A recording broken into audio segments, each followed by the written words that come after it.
Hello, in this video I want to show you how to adjust the equalizer settings on your Sennheiser Momentum wireless headphones.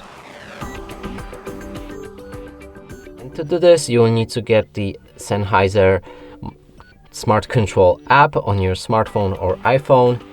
You can check our previous video on how to do it. Now here we have the equalizer, and now you can adjust any equalizer settings right here. And then when it's ready with customization, you'll be able to save a new preset and then select it right here in your presets.